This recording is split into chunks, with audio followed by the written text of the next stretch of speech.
Most trading beginners think that trading is complicated. Yet, there is a day trading strategy that is so simple that you'll understand it on the first day. The PbD method.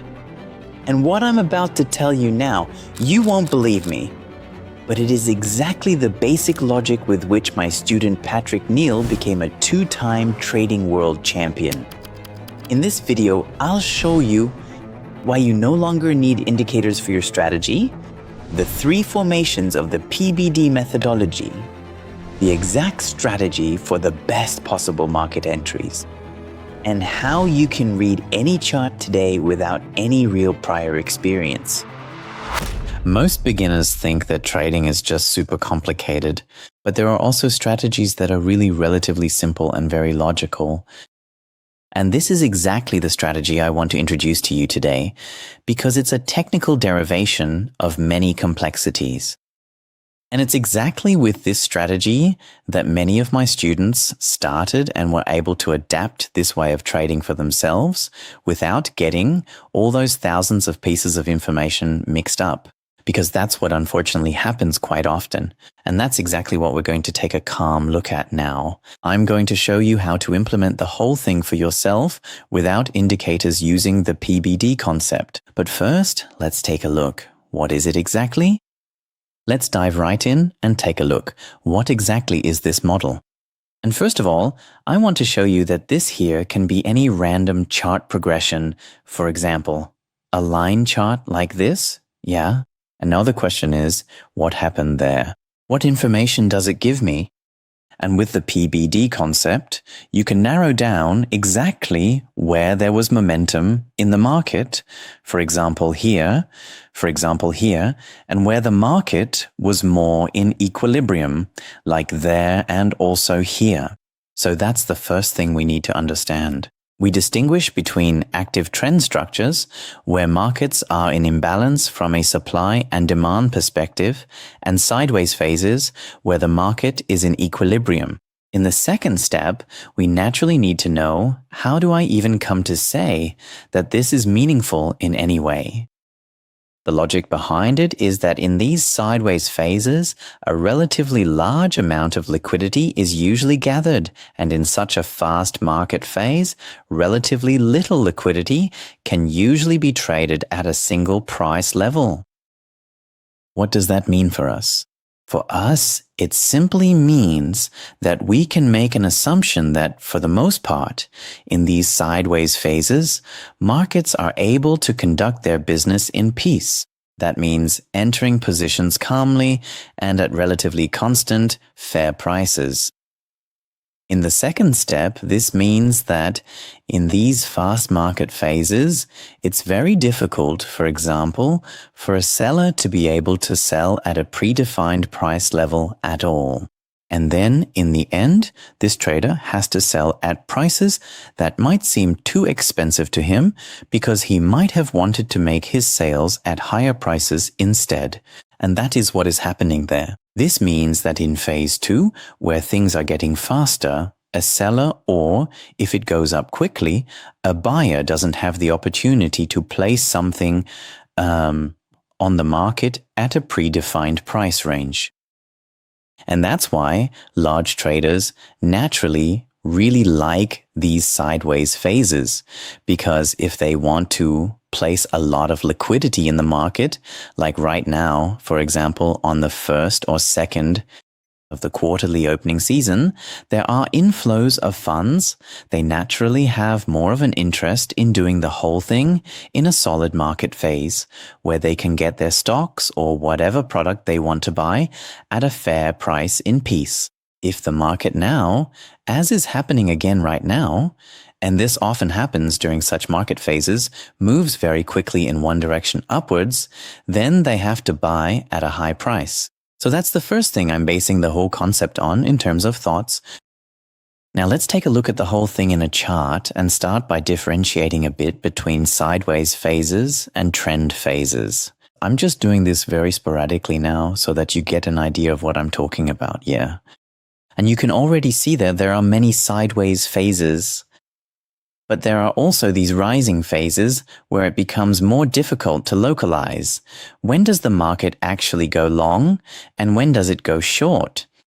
That's why in the PbD concept, we don't use the absolute high and low points, but we always look at the closing prices and the market openings, because we simply claim that in this phase here, the probability is higher that the market has been running sideways for a while.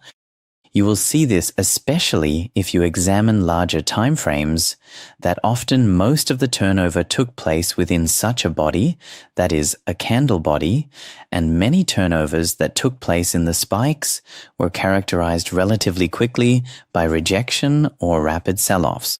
So that's the next thing that's very exciting and important for me, and we're going to investigate that a bit now. Namely, in this move I was just talking about, we have the beginning of the month here again. We have inflows of funds, and you can already see it here, how the liquidity down here is also increasing, and the market is slowly starting to shift its price ranges upwards. So you can see that there is also a buying surplus. Now you could say, yeah, great, you could have traded the breakout here. Yeah, it always looks so easy. But if we're honest and do the following for ourselves and say, we wait until a real impulse has arisen, and a real impulse always arises when no large pullbacks take place, but it goes straight in one direction or the other, then we have the possibility with point 2, and that is the most crucial thing, a subsequent to identify a sideways phase for us. You can see that really well here, for example, yeah. Then we have what's called a P profile, which basically tells us there was a market imbalance on the buy side, meaning more buyers than sellers. In this case, the whole thing is also backed up by logic. There were simply inflows of capital. Before we get back into it, a quick notice. World Class Edge just launched. And if you want to know how really institutional traders and market makers actually trade, click the link below and secure your spot at World Class Edge. All right, back to it. As I said, at the start of the month and the start of the quarter, people love to buy on the stock markets. And now I have the opportunity to identify that the market is also accepting these higher prices with liquidity. This means that major market participants accept this price level and are then in the process of building up or reducing their positions within this price level. We don't know that yet, it's just a preliminary assumption for now. Now, in the next step, we're going to take a look at the whole thing from a more conceptual perspective. Now we have a P like this, and this P now gives me the opportunity to say, yes, I see there's a sideways phase. And within this sideways phase, I now have a higher probability for the time being that it will continue to go long. Why? Because the acceptance, or rather the corresponding liquidity, has taken place up here. The profile, if you were to look at it as a volume profile, meaning how much turnover occurred at the corresponding price ranges, it would look something like this. Relatively little turnover, and then a lot of turnover up here. And now we move on. If the market now decides to break out upwards again from such a sideways phase, ideally at the closing price, then our initial assumption is that the trend will continue. So, this is a trend continuation that is clearly supported by strong liquidity because the markets have pushed up and have accepted higher levels of liquidity. And so this concept is perfectly suited to say that if the market now comes back, as shown here in the chart, to this old liquidity, I'll initially assume that it will continue to run. Why do I assume that? Because it told me up here, I'm now accepting a breakout, and as soon as the market also generates liquidity up here, I have proof that higher prices are now being accepted. And so this sideways phase here with a higher probability is very well suited for speculating on a trend continuation, as it signals to me up here that it's again accepting higher prices, and it told me down here that the market is now shifting into an upward imbalance. And that's what I base this concept on. And now let's take a look at the whole thing in a bit more detail. Look, my first glance when I look at a market like this is always, where is there dynamic movement? I see it immediately. Here. Then the market made a trend here, made a trend. That's what I see right away. And if we examine this a bit now and make it really simple, then I can say the first thing we always need is momentum. So now I have momentum and see higher closing prices. So I go through my counting method and say it ends up here because now lower closing prices are coming again. And so I can define a range here and say, this is the sideways phase that has now taken place after a dynamic move occurred. Exactly the same can be done here, momentum and sideways phase. And from here, the counting started again. It's going up. This is where the counting first began. Here we had a so-called break-in. You can also see here how the market accepted that. But let's keep it simple. The logical result of that is then that the market continues to trend. Down here, the logical result is that the moment it accepts these levels best via closing price and sideways phase, there's a high probability the market will continue.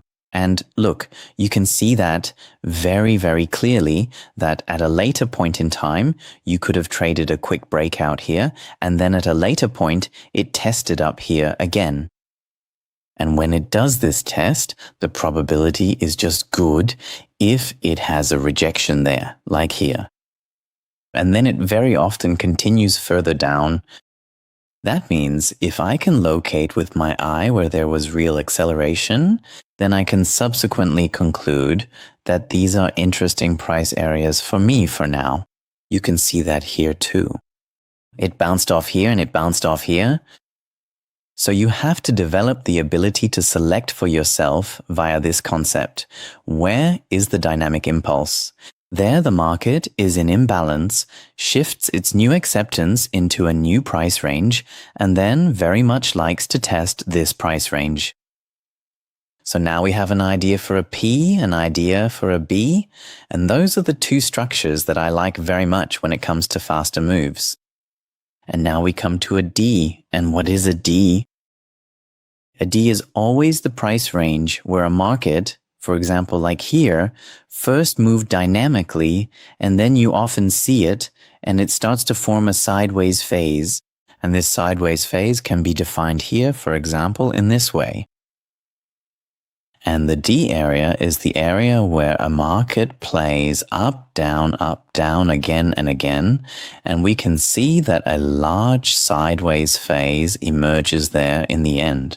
This is valid until a previous price range is traded away extremely to the downside again, and now I'll show you something, and it's very, very cool to see what happens when the market has had a long D structure. Take a look. It then really likes to run back into this fair price range. And although it had acceptance down here, the market likes to run back impulsively into such a D and then plays its balance game again. Yes, that means this is where the greatest liquidity was, and here I can see if I find shorts at the top again, longs at the bottom, short top, long bottom, until, for example, a strong impulse up or down removes this price range again. And here you have the opportunity not to continue the trend, but to play the game again and again with so-called counter trading, i.e. trend reversal setups. And this logical consequence always takes place when, for example, large market participants absolutely want to route their orders in this price range. They ensure that the market jumps up or down again. And so, to summarize this whole concept of P, where power is generated, B, where the market generates exactly this weakness, and a D is a beautiful interplay where different trading characters can trade.